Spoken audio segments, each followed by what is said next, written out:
Hariom everyone, कैसे हैं आप सब। आई होप आप सब अच्छे होंगे। चलिए, आप सब ने लिखा वर्णमाला भाग 1 जो मैंने दिया था अ से अह तक। बच्चों, भाग 1 में मैंने आपको सिखाया कि वर्णमाला अ से अह तक कैसे लिखते हैं। पूरी वर्णमाला कितनी होती है? अ से ज्ञ तक होती है। तो मैं इसको 3 भाग में बांटती हूँ। पहला भाग मैंने आपको सिखा दिया अ से अह तक। दूसरा भाग आज मैं आपके लिए लेकर आई हूँ वर्णमाला क से न तक। कहाँ तक? क से न तक। क्योंकि जब मैं आपको पूरा क से ज्ञ तक सिखाऊंगी तो ये बहुत लंबा भी हो जाएगा और आप भी एक साथ सारे लेटर कैसे लिखते हैं सीखते सीखते लास्ट लेटर तक आपका गड़बड़ हो जाएगा। तो इसीलिए मैंने क से ज्ञ को 2 पार्ट में बांट दिया है और आज मैं आपको क से न तक सिखाऊंगी कि कैसे लिखते हैं। चलिए, लिखना शुरू करने से पहले देखते हैं कॉपी कौन सी यूज़ हुई है। पहले वाली ही हुई है, हिंदी की कॉपी यूज़ हुई है। आपने हिंदी की कॉपी पहले भी यूज़ की हुई है और आप करते भी हैं। हिंदी के लिए 2 लाइन की कॉपी यूज़ करते हैं, मैं भी वही कॉपी यूज़ कर रही हूँ। तो आज हम लिखेंगे बच्चों क से न तक। तो क से न तक में बच्चों पहला लेटर कौन सा है? क। चलिए सीखते हैं क कैसे लिखना है हमें। क लिखने के लिए बच्चों सबसे पहले एक स्टैंडिंग लाइन खींचेंगे। कौन सी लाइन? Standing line.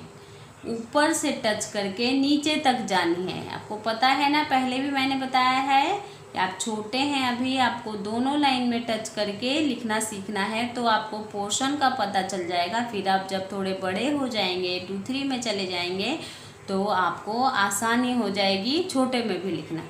तो क लिखने के लिए हमने स्टैंडिंग लाइन खींची। अब हम बनाएंगे एक सर्कल। कैसे बनाएंगे? देखिए, यहाँ से शुरू करके फिर यहाँ लेकर जाएंगे। मीन्स ये मोटा नहीं बनाना है, इसी तरह से बनाना है। फिर हम यहाँ से जहाँ हमने ख़त्म किया था वहाँ से हम इसको घुमाएंगे और यहाँ लेकर जाएंगे। इसको टच नहीं करना है आपस में, ये खुला रहेगा मुंह इसका और ये बंद। अब ऊपर से स्लिपिंग लाइन करके क को हमने कंप्लीट कर दिया। देखा आपने क कैसे लिखा हमने। अब लिखेंगे बच्चों ख। ख लिखने के लिए आप क्या करते हैं? ख को 2 की तरह बना देते हैं। कैसे बनाते हैं? देखिए, ऐसे बना देते हैं। ऐसे नहीं बनाते बच्चों, ये 2 है, 2 की तरह नहीं बनाते। ख लिखने के लिए ध्यान देंगे, पहले हम ऊपर की लाइन में पेंसिल रखेंगे, फिर हम इसको ऐसे ले जाकर ये वाली लाइन को ध्यान देंगे कि कैसे लेकर जानी है। ये वाली लाइन यहाँ तक जाएगी। देख रहे हैं आप, ये पूरी टच नहीं हुई है। लाइन कौन सी टच होगी? ये जो ऊपर से आएगी ये लाइन टच होगी। ठीक है। फिर जैसे हमने क में बनाया था उसी तरह से हम ख में यहाँ पर ऐसे बना देंगे। बन गया। अब स्लिपिंग लाइन से इसको हमने जोड़ दिया, ये बन गया ख हमारा। देख रहे हैं आप कैसा लग रहा है? अच्छा बनाना, आसानी से बन गया, आप भी बना लेंगे। अब लिखेंगे हम लोग ग। ग लिखने के लिए ये जरूर ध्यान देंगे कि कैसे लिखना है। पहले एक छोटी स्टैंडिंग लाइन खींचेंगे जो नीचे तक टच नहीं होगी, फिर उसको घुमा देंगे ऐसे। देख रहे हैं आप। फिर एक स्टैंडिंग लाइन उसके बगल से खींचेंगे जो नीचे तक जाएगी, टच होगी। देख रहे हैं दोनों में अंतर? ये ऊपर है, ये नीचे चली गई है और फिर स्लिपिंग लाइन से जोड़ देंगे। अब हम लिखेंगे घ। घ लिखने के लिए बच्चों हम शुरू करेंगे लाइन में टच करके। कैसे? हमने क्या लिखा था, क्या सीखा है आपने? ऊ सीखा था। तो ऊ को उल्टा में कैसे लिखेंगे? देखिए, ऊ लिखने के लिए हमने सीधा किया था। घ लिखने के लिए हम उल्टा से शुरू करेंगे, फिर यहाँ से लेकर जाएंगे और इसको यहाँ ख़त्म करके नीचे टच नहीं करना है। फिर एक स्टैंडिंग लाइन खींचेंगे। देख रहे हैं आप, खींच दी मैंने और ये स्टैंडिंग लाइन ऊपर और नीचे दोनों की लाइन को टच कर रही है। उसके बाद ऊपर से स्लिपिंग लाइन, ये हो गया घ। अब लिखेंगे अंगा। अंगा लिखने के लिए आप ई वाली टेक्निक का यूज करेंगे। जैसे आपने ई लिखा था, पहले एक छोटा डंडा खींचा था आपने, फिर लेफ्ट राइट का फॉर्मेट अपनाया था आपने, देखिए। फिर ये लाइन यहाँ तक देखा आपने, ड की लाइन कहाँ गई है, इसके बराबर आई है। आप ग की लाइन इसके बराबर आई है, क्योंकि ई को आप यहीं से मोड़ते थे, मगर ये ई नहीं है, ये अंगा खाली है। अंगा को ऊपर तक यहाँ से सीधे फिर इधर लगाएंगे एक डॉट और एक स्लीपिंग लाइन। ठीक है, बन गया अंगा खाली। अब लिखेंगे च। च कैसे लिखेंगे बच्चों?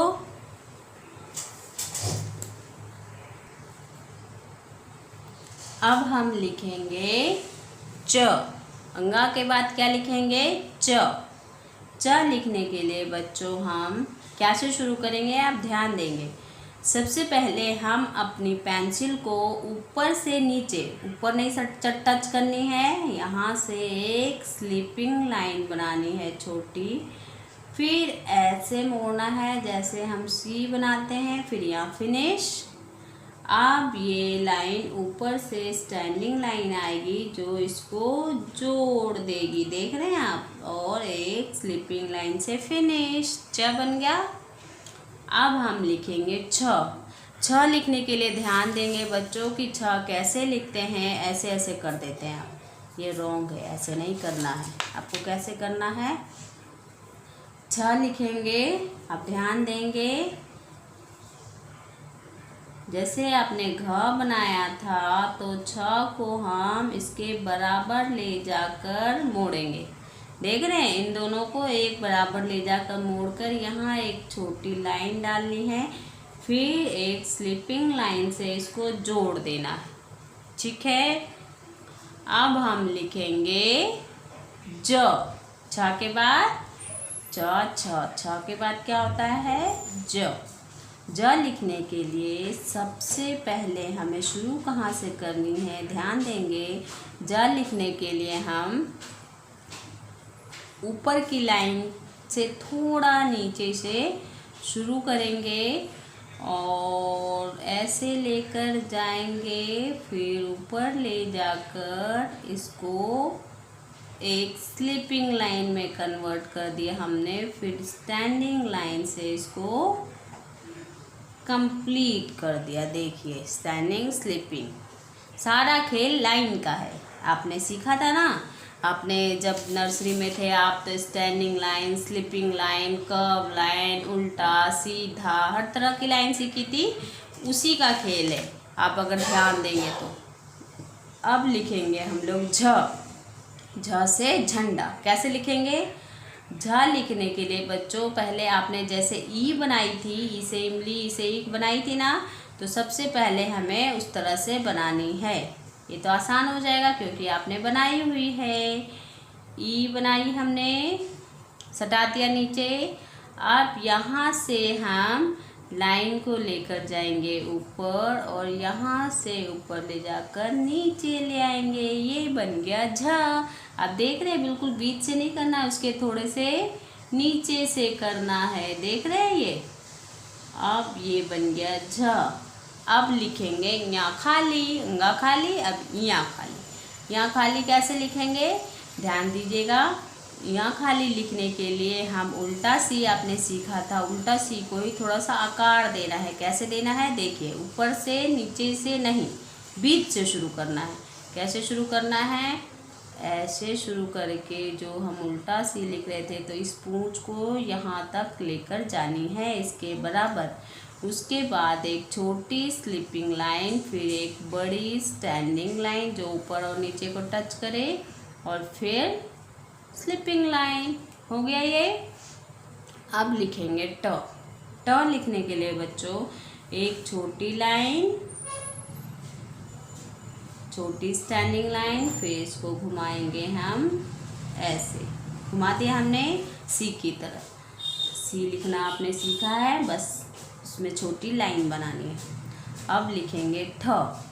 ठ लिखने के लिए आपको जीरो का आना जरूरी है, तो आप पहले एक इसके लिए स्लीपिंग लाइन खींच लीजिए, फिर स्टैंडिंग लाइन खींचिए। आप दोनों कर सकते थे, पहले स्टैंडिंग फिर इसको घुमाएंगे ऐसे, फिर इसको ऐसे।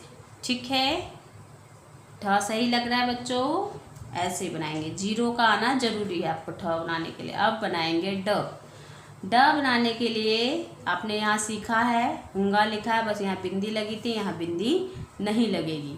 देखिए, सबसे पहले एक स्टैंडिंग लाइन छोटी, फिर हम कैसे बनाएंगे आप देखिए, इसको हम लेकर जाएंगे यहाँ तक और उसके बाद ये बन गया ड। क्या बन गया? ड। अब बनाएंगे हम लोग ढ।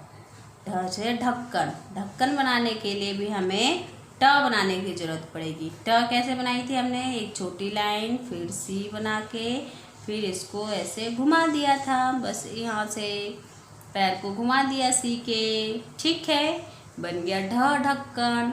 अब बनाएंगे हम लोग अणा। अणा खाली, अणा बोलते हैं। क्या बोलते हैं? अणा। अणा खाली बनाने के लिए आप ध्यान देंगे, सबसे पहले हमें ऊपर से एक छोटा, बड़ा नहीं छोटा, ऐसे बनाना है और उसके बाद ये नीचे चली जाएगी, स्टैंडिंग लाइन टच हो जाएगी, उसके बाद एक स्लिपिंग लाइन, बन गया अणा। अब लिखेंगे हम लोग त। बच्चों, त लिखने के लिए सबसे पहले हमें एक स्टैंडिंग लाइन चाहिए, फिर हमें क्या चाहिए? फिर हम रखेंगे यहाँ पर पेंसिल बीच में, फिर इसको घुमा देंगे ऐसे। देख रहे हैं आप? ये दोनों बराबर, यहाँ से थोड़ा टेढ़ा हो जाएगा, ध्यान देंगे आप, सीधा कर देते, सीधा नहीं करना, थोड़ा टेढ़ा करना है और फिर स्लिपिंग लाइन। ओके, अब हम सीखते हैं थ। थ बनाने के लिए थोड़ा ध्यान देंगे, थ कैसे बनाते हैं, ये थोड़ा टफ है। सबसे पहले थोड़े से नीचे, हल्की नीचे से हम एक सर्कल बनाकर फिर इसको इधर से लेकर जाएंगे और फिर हम आएंगे नीचे। ठीक है, ये कोना ऐसे जैसे बर्ड्स बनती है ना, बर्ड्स की चोंच, वैसे बनानी है। फिर इसमें हम ये नहीं जोड़ेंगे। ठीक है, था का बस यहाँ लाइन होता है। ठीक, आगे जब आप ज्ञा तक सीखेंगे बच्चों, तो आप सीखेंगे कि और किस किस वर्ण में सिर्फ यहाँ से लाइन होती है, पूरी नहीं जोड़ी जाती है, इस पर ध्यान देंगे। उसके बाद लिखेंगे द। द कैसे लिखेंगे? क्योंकि आपने ट सीखा था, ढ सीखा था, तो द भी आसान है, बस द में छोटी सी बनेगी इसकी तुलना में। देखिए, छोटी लाइन बनाइए, फिर छोटा सी बनाइए, छोटा सी बनाइए, फिर ऊपर ले जाके घुमा दीजिए नीचे, पूंछ बन गई। ढ में देख रहे हैं आप, पूंछ नहीं बनी थी इसलिए नीचे तक टच हुई है, यहाँ पूंछ बननी थी इसलिए ऊपर ही रह गई, पूंछ नीचे टच हुई है। तो अगर आपने ट सीख लिया, ढ सीख लिया, तो द भी आसान है। ठीक है, अब द के बाद क्या लिखेंगे? ध। ध। ध लिखने के लिए, क्योंकि आपने घ सीखा था, तो घ की तरह ही बच्चों हमें ध लिखना है, बस उसकी लाइन कैसे होगी ये ध्यान देंगे। जैसे आपने थ में ऐसे घुमाया इस साइड से, इसमें उल्टी साइड से घुमाएंगे। कैसे? देखिए, ध्यान दीजिए, ऐसे, फिर ऐसे, फिर ऐसे करके, फिर ये ऊपर चला गया। अब यहाँ से नीचे एक लाइन खींचेंगे, इसको ऊपर भी ले जा सकते थे। अब ध की लाइन देखेंगे, वो भी यहाँ, जैसे थ की लाइन यहाँ से शुरू हुई है वैसे ध की भी, ये भी पूरी नहीं लगेगी, इन दोनों लेटर की लाइन पूरी नहीं लगेगी। लास्ट है जो आज हम सीख रहे हैं क से न तक में, उसमें लास्ट वर्ण है न। क्या है बच्चों? न। तो न के लिए भी हम सबसे पहले एक स्टैंडिंग लाइन खींचेंगे, फिर इसके बीच में से एक स्लिपिंग लाइन लाकर ऐसे करके बना देंगे। देख रहे हैं आप? फिर ऊपर से माता जोड़ देंगे। तो ये बच्चों आज हमने वर्णमाला के भाग 2 में क्या सीखा? क से न तक लिखना सीखा। और अगले भाग 3 में मैं बाकी के लेटर प से ज्ञ तक सिखाऊंगी। ठीक है, अब आपको ये अच्छा लगा हो, इसको ज़रूर लिखिएगा और लिखने के सही तरीक़ों को अपनाते हुए ओके बच्चों, bye bye, Hari Om, thank you.